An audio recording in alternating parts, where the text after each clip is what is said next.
On August 3rd, 2013, this is Bridge Hands, social lesson number 11, Declare Play, Day 2 on Trump Contract Promotion, Part 1.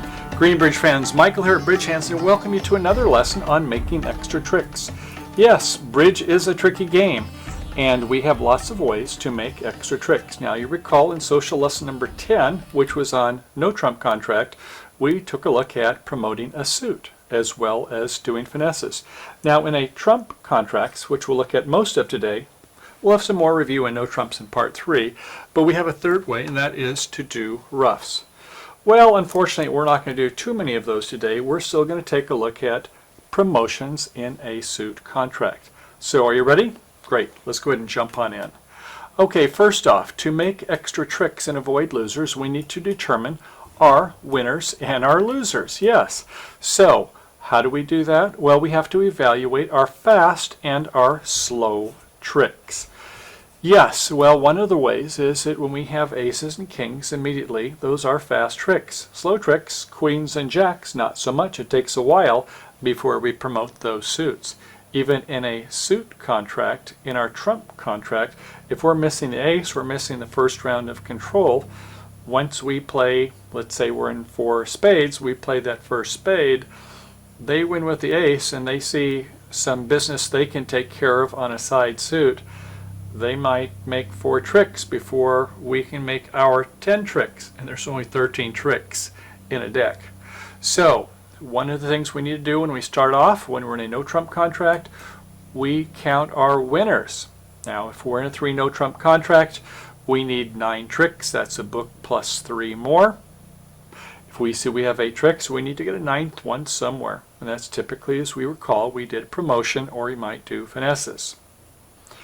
When we're in a suit contract, however, we're normally first counting our losers. Yes, so if we're in a 4 spade contract, we need a book plus 4 more. That's 10.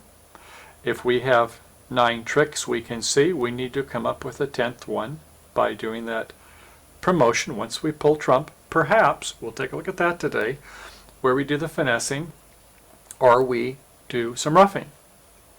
So, we normally first do pull Trump, don't we? We like to avoid the opponents roughing us on a long side suit. So if we're 4-4 on a side suit and they leave that suit, have fear and trepidation immediately. If we're 4-3, well, it still could, the side with 4 could damage us. If we're even 3-3, if they've done a preempt, a 2-level weak bid preempt with 6-card suit, we've got 3-3 and they've got 6. Their partner sounds like they've only got 1, don't they?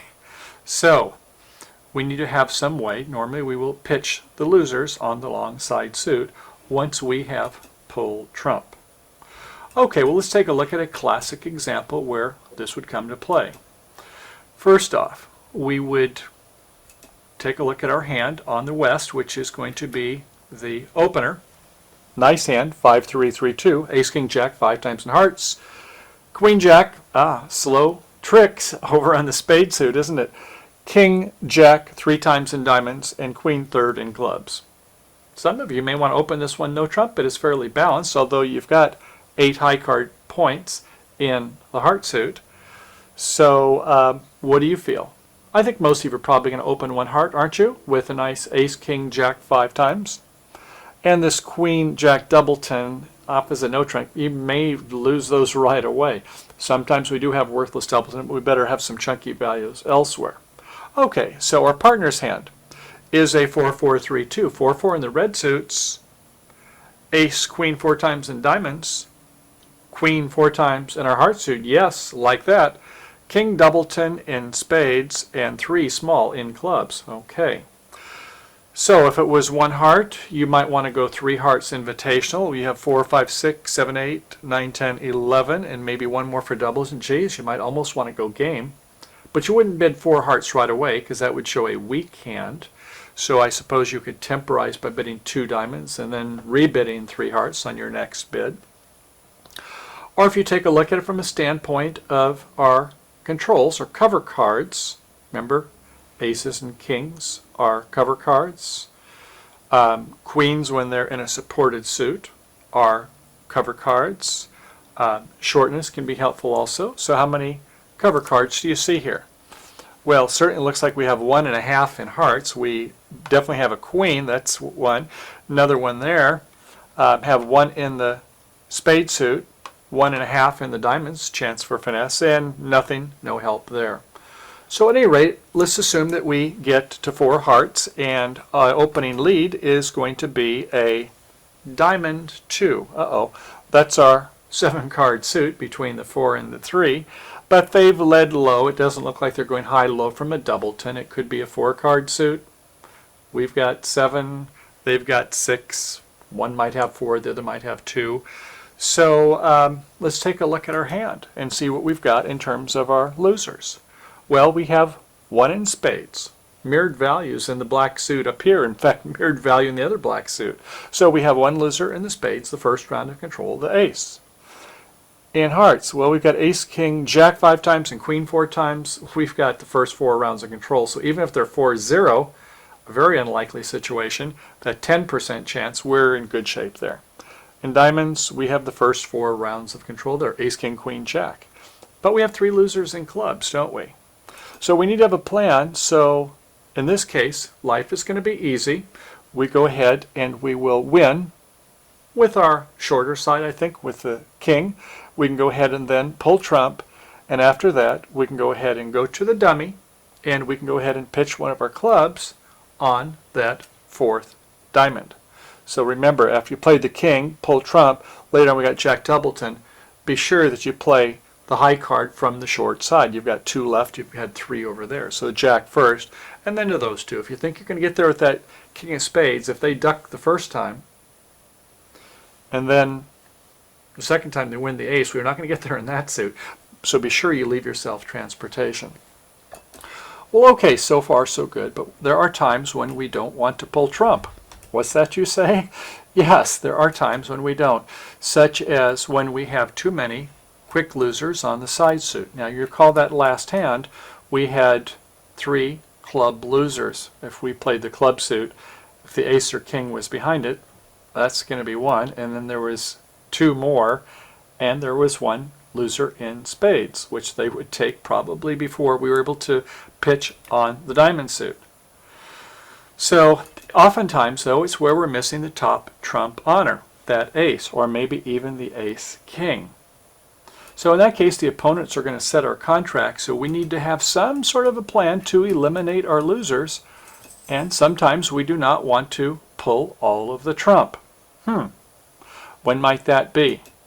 Well, when we need to discard some of our side suits by promoting in the declare and in the dummy hand. Now, the dummy hand, wouldn't we have to pull trump first? Well, not necessarily. It might be you have a doubleton in the declare hand and a tripleton in the dummy. You have 5 total. The opponents have 8. They're not likely to be roughing that right away. So if they have a winner in the dummy hand, your dummy hand, then yes, you can go ahead and maybe pitch a side suit loser in the case where we had the 3 clubs. We'll take a look at some instances of that today. Another one might be where we are going to rough a loser in the dummy. Let's say the dummy has 10 points. We have just a bare opener of about 12 or 13. Well, we know at 25 or 26 points for the game.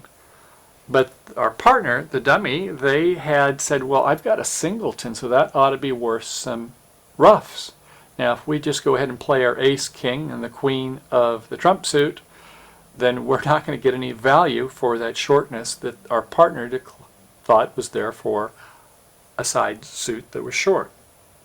So we want to go ahead and do some roughs before pulling trump. And even better than that, well, what if you have shortness in both hands? Looks like a ping pong match. The opponents are watching rough this way, watch that way, and rough both back and forth. So sometimes we can do that when we have shortness in both hands, the side suits. Or we could do some finesses. Now, if we don't have too many entries to the dummy, we might get to the dummy once, and if we've got ace, queen 5 times in a suit, or maybe ace, jack 10 5 times in a suit, we need to do a repeated finesse. Then we have to be sure that we take care of that first before we just start pulling trump. Another would be to throw a loser on a loser. Well, let's say that you have in the dummy a doubleton, and the opponents have a doubleton. Maybe it's a 6-3-2-2 suit. One of the opponents made a weak 2 bid showing a 6-card suit, and you have a chance to rough in the dummy, and the person behind you also has a chance to rough, the person opposite of the preemptor. Well, who's got the bigger trump is the question, isn't it? So if you have maybe 3 smallish trumps in the dummy, and the person behind them has a bigger trump, well, that is not going to work. So you might say, well, geez, I've got a loser in another suit anyway, so why don't I go ahead and put a loser and let them go ahead and over rough it. When we even put on a trump, let them rough it. We're going to have a loser anyway. So that would be a loser on loser play. And there might be the rule of 1. We've spoken about that before. That is where you've pulled trump, but they've still got 1 outstanding. Maybe you've got ace king 5 times and jack 3 times. You play the ace king, the queen doesn't fall, unfortunately. So let them take their queen when they want to. No reason to put 2 of your trumps for 1 of theirs, unless you feel it's going to give you transportation problems to the dummy and they rough and you can never get back to that dummy hand. Another would be to maintain a dummy trump entry, and we'll talk about that more in another lesson. Okay, so let's take a look at discarding some side suit losers as we spoke about. So the contract is going to be 4 hearts. We have this time a longer heart suit, but we don't really have any first round of controls anywhere, do we? And our partner has game values there, so we have king jack 6 times in hearts, king doubleton in diamonds, queen doubleton in clubs, and queen jack third, little better, in the spade suit. Enough for an opening hand of 1 heart. Our partner has 4 triple 3, no chances for roughs here that I can see, and ace king jack in clubs, 3 small diamonds, queen 4 times in hearts, yes, a nice great heart fit, and king 3 times in spades. So the bidding, I suppose, if you played the Jacoby 2 no trump convention, which says you have 4 or more in the trump suit and game values, you could go ahead and make a 2 no trump bid. For those of you who don't play it, I suppose it's just a forcing bid, does not show extra trump. If it was Jacoby 2 no trump asking for the opener to show some extras, the old way would be they would rebid hearts. The more modern way is the slow shows fast and eyes, which says if you've got a minimum hand, bid 4 of the major being hearts in this case. If you've got a little bit more value, like a 1 no trump opener in strength, bid 3 no trump. If you're even better, like maybe about a 5 loser hand, really interested in slam, you would bid 3 hearts, 3 of the major. But in this case, let's say they're not playing the Jacoby 2 no trump condition, so it goes 1 heart, 2, I guess clubs would be fine, 2 hearts, 4 hearts, and I think they would stop there. Okay, so we're in a 4 heart contract, and the opening lead in this time is a club 2. Well, we have a 5-card suit, 3 and 2, so that means they have 8. Now the question is, do you think somebody's really long? Do you think it's longer than 5 and 3, like 6 and 2? Well, if there's no preempt, then I think you're probably in good shape to go ahead and start promoting that suit. But remember, first off, what do we do in a suit contract? We count our losers. So our losers, 1 in spades, 1 in hearts, and possibly 2 in diamonds. This person who led the 2 of clubs, they might have an unprotected ace, and you might have that king pinned. So in this situation, what are we going to do? We're going to win the queen. Then we can go ahead and play to that ace and king, and on the 3rd, we can go ahead and pitch what? A diamond, right? Yes, we're not going to get a finesse, but we don't have to worry about it anyway. Well, it still might work if we go ahead and then later play a diamond, and the person in the south hand wonders, should I put the ace or shall I hold back one time? You may be able to sneak it through, but wait, don't wait till trick 10 or trick 11 to do that. Do it earlier on once you've taken care of promoting, pitching 1, pulling trump, and then seeing if you can sneak it through. Okay? All right, well, in bridge, sometimes we compound our odds, and sometimes the odds kind of compound against us, don't we? So we have to be a little bit careful in terms of when we add the odds or when we multiply the odds. Now, if it's a multiple event, that is where you need more than one thing to happen, and we need it to make a game or extra tricks, then these are independent. One is independent of the other. So when it's one or the other, these independent situations, then we have a chance to add the odds. Let's say we're trying to do a finesse in one suit, we have an ace queen in the dummy, and then we have a chance to do a finesse in the other hand, maybe an ace queen towards our hand. Well, we can add the odds. So it would be 50% chance for the first, and then 50% chance of the second, which is another 25%, so that's 75%. If it happens to be the same suit, though, well, then it turns out it's 76%, because it could be that the queen falls if you're finessing to the queen before it even comes around to you. So at any rate, about 3/4 of the time when you have some things that are independent actions. Or maybe it happens to be where you need a finesse, the 50% chance. Or let's say in the trump suit you need it to be a fairly even split. You have 5 and 3, and therefore you have 8, they have 5. So a 3-2 split happens 2/3 of the time, 68%. So we have 50% plus half of the 68%, 34, which would be 84% chance. Life is pretty good, isn't it? So when they're independent actions, then we get a chance to add the odds, okay? Well, sometimes we need multiple events to happen. Well, when we get especially a little bit up in the O-zone, we're bidding quite highly, maybe we're looking for the slam, or even for a game perhaps, and we need more than one thing to happen, and one is dependent upon the other. So this is not an or function, this is an and function. We need one and the other. So this might be a situation is when we need a finesse, and we also need to have a 3-3 split. Well, the finesse we know is 50% chance. And to have them drop 3-3, it's about 1 in 3 times, 36% chance. So we would multiply the odds, meaning 1/2 of the time, or 1/2 of 36, or 50% of 36% is 18%. Kind of slim and ill, don't we? Or maybe we need 2 successful finesses in the 2 different suits. Now, rather than one or the other, we need one and the other. So that would be 1/2 times 1/2, or 50% times 50% is 25%, 1/4 of the time. Not so good, but a little bit better than that 18% one we spoke about before. Okay, well, as far as discarding on the side suit losers, remember, one of the things we want to take a look at is we want to count everyone's points. So when we're taking a look at what's going on, in addition to looking at the normal odds, we want to take a look and count everyone's points. Well, how do we do that?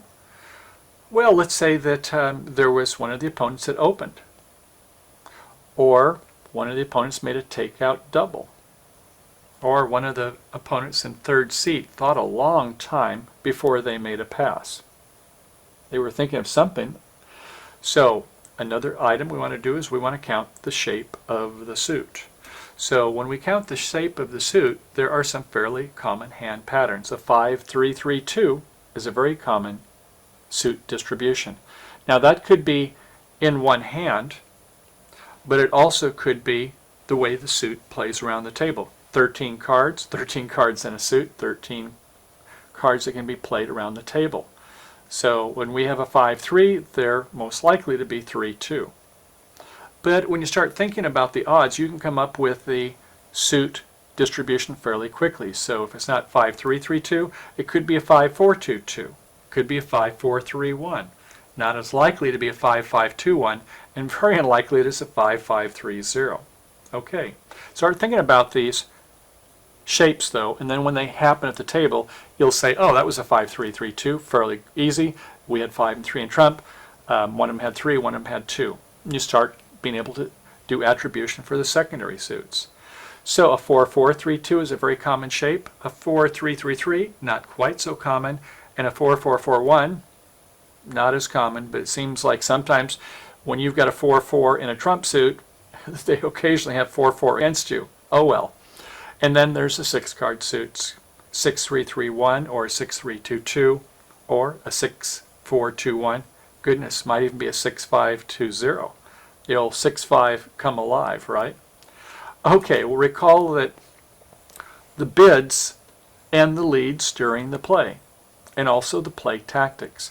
So if somebody led high in a suit, it could be a high-low signal. It could be a top of a sequence. And then once they won a trick, what was their play? They were looking at the dummy just like we were, and consider that in your play. Also, the deductions, the inferences when the plays were made. When a person led a next to top of nothing or top of nothing, they could have an unprotected ace in a side suit. They certainly don't have a king, queen, jack, a safe lead of a sequence suit that they did, so you might make some inferences there. Also, when they have things such as hesitations, mannerisms, gestures, not supposed to use those so much, but sometimes they will, and you as their opponent can go ahead and make whatever inferences you want, sometimes at your own peril. Okay. Of course, you, more than anything else, you want to count your lucky blessings, don't you? So we want to know thy opponents. That is, when we're taking a look at the odds of these suit splits, we want to think about whether it's a priori or posteriori. So what are those? Well, a priori. This is the statistical odds that we've spoken about, and we say it's 3-3 is 36% chance. Well, if somebody's made a preempt or something, it's going to be different, isn't it, when they made a preemptive bid? Probably the odds might be a little bit different. But a priori means that we are lacking outside data. We have no other information. We're just going by the luck of the way the cards will fall on an average day with vanilla hands. So we're taking a look at what are the odds of nature normally dictate. So we want to take a look at some of the odds then, and at least be aware in an a priori situation what the odds would be. So one would be where we have a 3-2 split. Now, some of these you can just reverse the numbers and get pretty close to the percentage. 68%, but anyway, 2/3 of the time, that gets you very close to it. And if it's another 5-card suit, when is it going to be 4-1 split? Well, flip them around 1/4 of the time, about 28%. And what if you have a 6-card suit out against you? Well, they could be 4-2, and a 4-2 happens 2 and 4 times. That would be around 50%, or 49% actually. And how about 3-3? Well, make it 1/3, and you get pretty close 1/3 of the time, or 36%. And how about a 4-3? Well, you're not looking at it too much, but there are times when you want to know about the opponents. When you have a 6-card suit and they have the 7, so this would be a 3 and 5 actually, a little bit more than half, 62%. And how about a simple finesse? Well, of course, yeah, 1 and 2, 50% chance. And for when you have 4 cards outstanding, it could be 2-2 or 3-1. Now the odds, most every time, they're going to break unevenly, meaning like 3-3 is less likely than a 4-2. And sure enough, with a 3-1, it happens 50% of the time. And the 2-2, it is effectively 2/5, or 40% of the time. So 4-0 is what's left over, isn't it? Which is a 10% chance. Hope that doesn't happen when we're going for a slam, correct?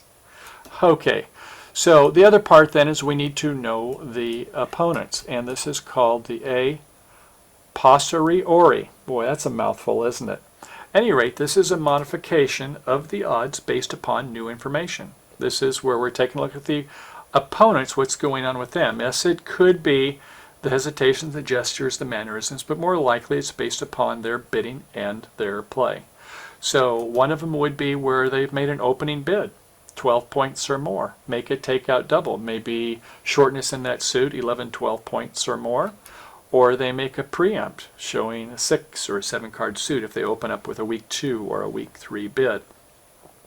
Or maybe they show out in a suit during play. Now, I will say, if you're a defender, don't just start pitching your shorter suits when you have nothing better to do, because a smart declarer is watching that and can make inferences and saying, well, I've got 7, this guy's pitching him, so the partner must have everything else that's left. So sometimes you need to discard evenly, not to give away what your partner's hand might be.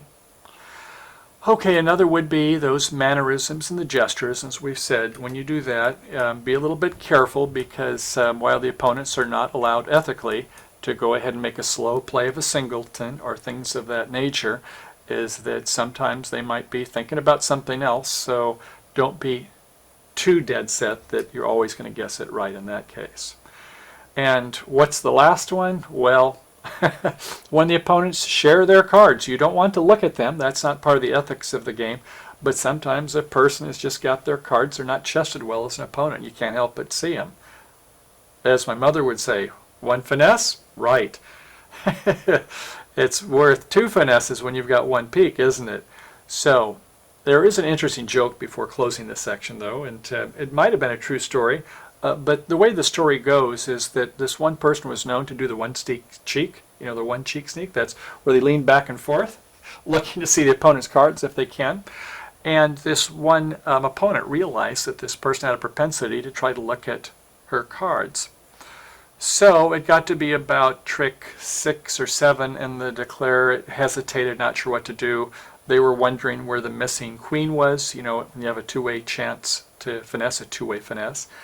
And so what happened is she took the queen, and she went down for a purse for something. She put the queen in her purse, and then after that she put her cards out to where the declarer could actually see her cards. And finally the declarer had the information, the queen isn't in this hand, therefore it's in the other hand.